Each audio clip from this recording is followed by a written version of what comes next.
In today's video, we are looking at an all-new Straight Talk phone in the form of the Samsung Galaxy Core Prime. This one is a 4G LTE phone, and coverage is provided by Verizon. So before you run out and buy this phone, make sure that it is, or that you do have Verizon LTE coverage in your area. The retail on this one is $129.99, and it can be purchased from either straighttalk.com or your local Walmart. Now the specs on this one are pretty respectable for a phone at this price range.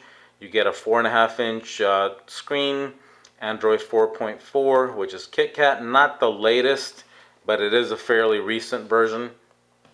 You get a 1.2 gig quad-core processor, 5 megapixel camera or main camera, and a 2 megapixel front-facing camera. Now, one of the highlights on this phone, and one of the things that I like about it, are the dimensions.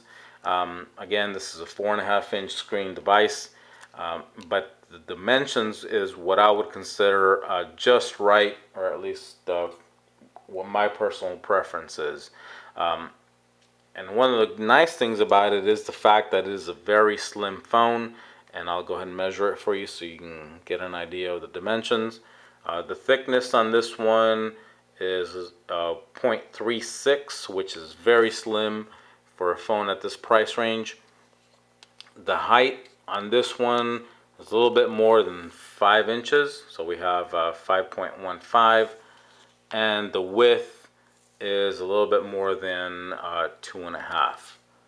Now, as I mentioned at the start, the screen is 4.5, so we have about 4.52 as advertised. Now, as far as the aesthetics on this phone, it's a very attractive phone. I like it. Definitely not something I'd be ashamed to carry. You do get this kind of aluminum look bezel going around the entire phone. The back is this like a dark slate gray. There's your camera, and it does have an LED flash, by the way. There's your front-facing camera there, and I will mention, which may be a little bit disappointing to some, I personally don't care, but that is the fact that these buttons are not backlit in any way. These two are the standard capacitive touch buttons, and then this middle one is a standard physical push button. But there's no LED lighting down here, so everything at night down here is blacked out. You're not going to see any lights there. The button there at the bottom does have a kind of like a chrome trim going around it. Now, on the layout, this is a very simple and basic phone, easy to use. On the left, you have the volume rocker. On the right hand side, you have your lock/power button. On the top left, you have your 3.5 millimeter headphone jack, and then on the bottom center, you have your charge port. So now moving on to kind of like the Android type stuff and the interface on this phone. I'm very impressed by the responsiveness of it. This phone responds to the slightest of touches. As you can see, I'm barely kind of skimming the surface, and it's very responsive. That said, the screen is plastic. It's not Gorilla Glass, so there is a little bit of friction when you swipe. This one is not too bad. I've tested other phones that are plastic screen, kind of lower end phones, and you do feel that drag. This one is not too bad, but it is a little bit, there is a little bit more resistance than you would get if it were glass. Now, as far as the interface goes and all the Android stuff, everything on this phone is standard Android. There's no extras on this particular phone, so you don't get an FM radio, you don't get any little extras which you get on some of the other phones. Everything on this phone is standard Android fare. Now that said, some of these menus kind of have a Samsung twist to them. So for example, here's a settings menu, which looks very different from a standard Android 4.4 settings menu. And one of the things that Samsung has done on this particular phone, and that's kind of made all the menus very large and easy to use.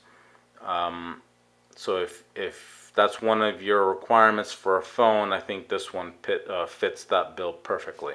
All the menus, again, are very easy to find and read, so you're not going to have a hard time reading these tiny little letters and icons.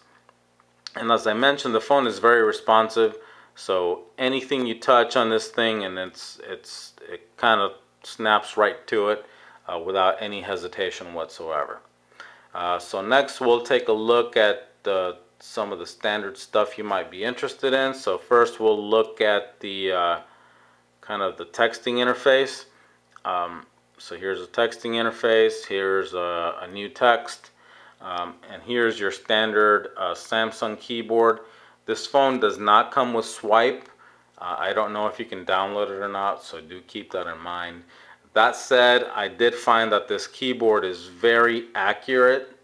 The letter that you type or the letter that you tap, that's the letter that gets selected. So I did find that the phone is very easy to type with.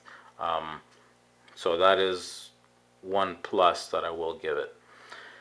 Next, we'll look at the phone dialer, and that's pretty standard Samsung fare. Again, if I can find it. Okay, there it is. So there's the nice and large icons for the numbers. Again, very easy to use. There's your contacts and all that kind of stuff. Nice and large, so you're not going to have a hard time finding stuff on this phone at all. And next we'll look at YouTube, which kind of brings me to another thing that I really like on this phone, and that's the fact that the display is nice and bright. It's very crisp. So this is going to be an excellent multimedia device, and of course with the 4G LTE, you're not going to have a hard time watching videos with this one at all. Now I have this one connected to Wi-Fi, so everything is kind of streaming seamlessly. So performance on Wi-Fi is very good, and you probably can't tell on this video, but it's excellent quality, or excellent video quality. Sound is so-so. The speaker is kind of small. It's not terrible. I've heard worse. So I would say the sound quality on this one is about average. So last we'll look at the Maps application. I'll kind of demonstrate kind of like the responsiveness of it. Again, this one responds to the slightest touches, zooms and rotations, and kind of swipe side to side are all very seamless. There is no hesitation whatsoever on this device. Thing we'll look at on this is the camera. I was fairly impressed with the camera. You do get some cool modes on here. Let's go back to that.